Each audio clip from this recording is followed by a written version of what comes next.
Hello everybody, welcome back to Cinema Savvy. It is myself, George, bringing you a brand new review, and today I'm reviewing Snow White, which is now out in cinemas worldwide, the latest in the Disney live-action remakes of the animated classics.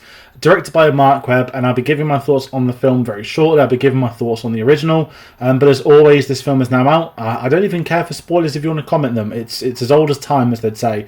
You're more than welcome to comment your thoughts on the film, if you enjoyed it, if you didn't, your thoughts on the remakes, all that kind of stuff.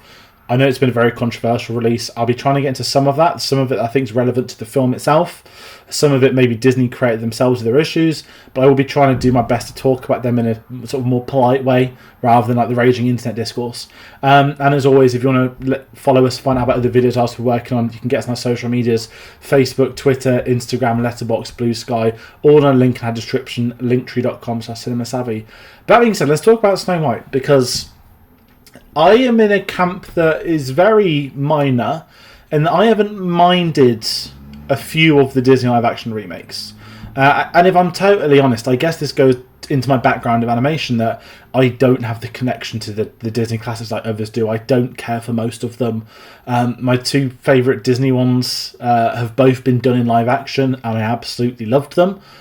My background more so with the technological advancements, both directed by Jon Favreau, but more so that I understood why they were done, the markets for them. I also think the best one's the first one, which is Cinderella, and if you want to go back further and further, before it was a thing, you can go to the 90s and 101 Dalmatians. So just my own opinion on the Disney live action remakes. I don't mind some of them being reimagined, as they'd call it, into live action.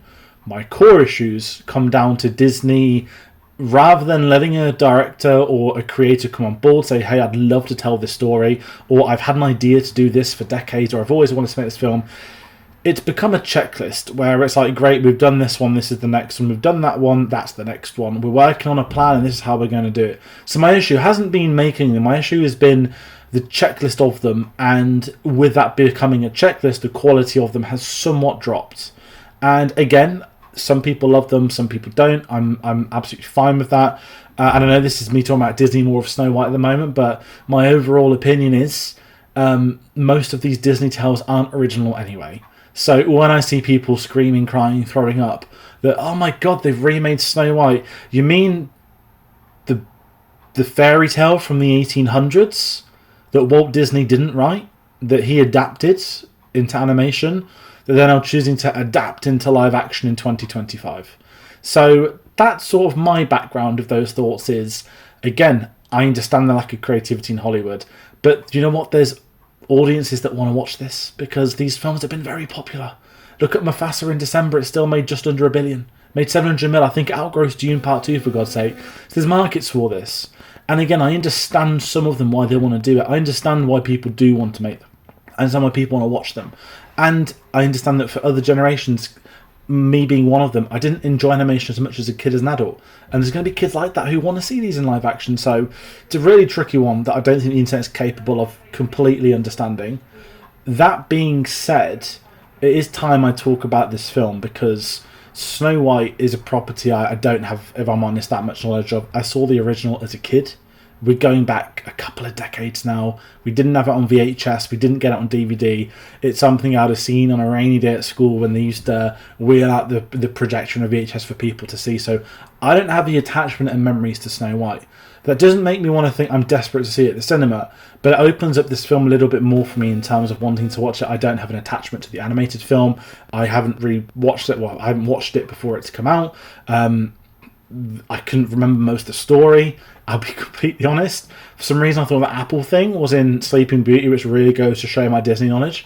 So a background coming into this, that again, I don't have the attachment going into it, but my core issues going into it are other things that have been commented on to death. And I'm going to ignore the politics of Gadot, of Rachel Zegler. I don't think it's relevant to the output of the film, but it has completely impacted the marketing of this film, which is two completely different conversations. But the dwarves is something that is a big part of this, and I just have to say, off a first viewing earlier today, no press screening, nothing like that, I went into a normal screening.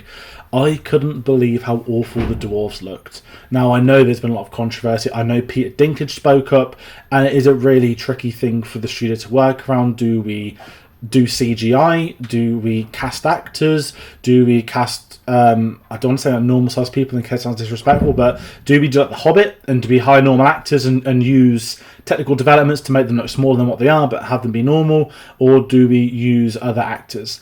And there's no right way of doing it because somewhere someone's going to get pissed off. But what this did with the dwarves, and it's a key point for me, they looked awful. Grumpy looks like Tommy Lee Jones. I don't understand how Tommy Lee Jones hasn't... It's like, remember when Lindsay Lohan tried to sue GTA saying this is based off me? Grumpy's Tommy Lee Jones in this film. And it was just a very weird introduction for them all. They were very weird. And they took me out of it, if I'm honest, and they didn't work in live action.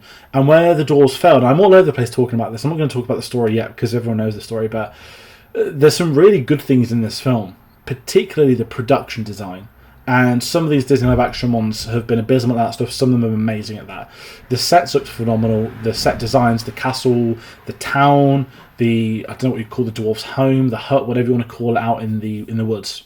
It all looked amazing. So when you have these CGI abominations coming on screen, it really takes you out of it. When you've got an actor with them, in Rachel Zegler, who's in her costume, and then it's the CGI ones, it takes you out of it.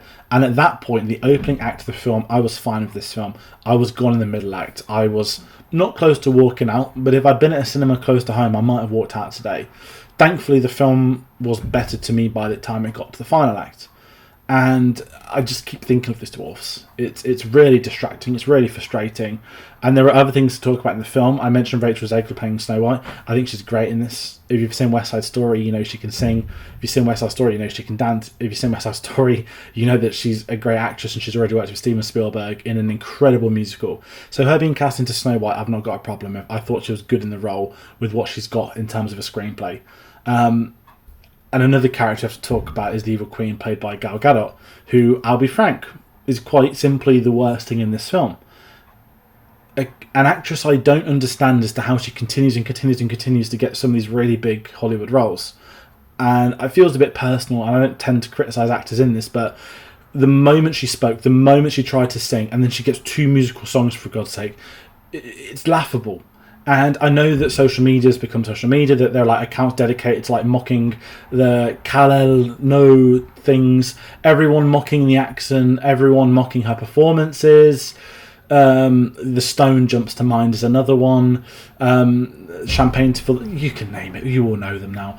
But I thought her performance was bad in this. And if I'm quite frank, in a film that I don't say got everything right, but I don't know how you cock up this role, especially when you're casting a Disney villain. There's probably an unlimited amount of actors that would have took this on, and I think Gal Gadot was a poor choice. I don't think it worked, as an understatement, and obviously the entirety of the marketing campaign that's followed, the lack of media at red carpets, no European premiere, her not attending some of them, press not being invited to some of them, the marketing has created this ridiculous drama around the film. I don't think the film entirely has that. There are things that should have it and things that shouldn't. And I feel that Disney has inverted more drama to the film by bringing out those controversies a bit more. Why scrap a UK premiere? Just don't announce one to begin with. Why reduce the media at a red carpet? Because then you're bringing more attention to it. You get your 2 leads to come out of the Oscars and present an award that the whole industry is watching. That's marketing this film, but then they're not going to show up again. It's very strange. It's very weird. I'm sure there'll be articles that come out in the coming weeks and months about it, but that just brings so much negative attention to this film, on top of it being controversial with the dwarves, on top of it being controversial with being another Disney live-action remake. It doesn't make it easier for the people associated with it. You've got Marc Webb directing this. Most people know him from the Amazing Spider-Man films, which, to be frank, I think there's a lot of rose-tinted glasses 10 years later that people think they were good films. They weren't. And I kind of feel that this film is just not directed in a very good way. I think it's a film that's carried by Rachel Zegler, who I think deserves better, as do those people that were working on the sets, that were decorating them, painting them, because, as I said, the set design is the best thing in this film. Not a lot of other things are. The CGI looks great on everything but the dwarves, but when the dwarves are your leads, you have bad CGI on them, no one's going to care about the stuff that does work, like the animals, all that sort of stuff. So it's a bit of a negative one for me. It's not the worst film I've seen this year. It's not the worst of the Disney live action remakes. Pinocchio has that and will continue to have that. That was an unfinished film. That should never have been released, but it was. But this one is a strange one. It's one that I will probably never see again. It was one I'm sure people continue to talk about online in the ways they do. But for me, myself, it's not a recommendation from me. As I said, I don't have the attachment to the animated one, so I can't even harp onto nostalgia on my childhood. I can just say it wasn't for me, and at this point in time, my mind's gone blank, but I don't know what the next live action is. I know Disney's pulling back on Star Wars, they're pulling back on Marvel to an extent. Announcements are few and far between. There might be a really obvious one in production now that I don't know about, or everyone knows about and I've just forgotten, but I don't know what next is next for the live action reboots. But I've got to say, it's going to be an interesting one. And as I said, people enjoy them. Family, it was very busy. There's a lot of families at my screenings tonight. It's going to be popular with the families. It's going to be popular when it goes on Disney Plus, because it's an entry point to kids and other generations to watch these films, to learn about these stories. So I understand the purpose of them, but for me, it just didn't work. And that's it. I appreciate I'm not the target demographic, but yeah, it's not a positive review from me, so which is a shame. I've been on a good streak recently, but there's some films I don't review, there's some films I do, and this is one of the more negative ones. But as I said, my final thoughts, if you want to go in for Rachel Zegler, you're more than welcome to. She's great in this film, she's the best thing in this with the production design. Not much else. I've got really nothing more to add to this conversation. So that's going to round out this review today. I hope you've all enjoyed it. I hope you're not furious about it. You can comment your thoughts. As I said, I'm curious on what people think. That being said, we've got other reviews coming out. Novocane's out in the UK here next Friday. I do want to see that. We're heading into April. We've got Last of Us coming back. We've got Andor coming back. We're heading into summer blockbuster season. Tom Cruise is getting a BAFTA fellowship, so we'll be doing some Mission Impossible stuff in May. More details to come. You can get us on social medias, but that is going to do it for me today. Thank you all so much for watching, and I'll see you on the next one. Take care.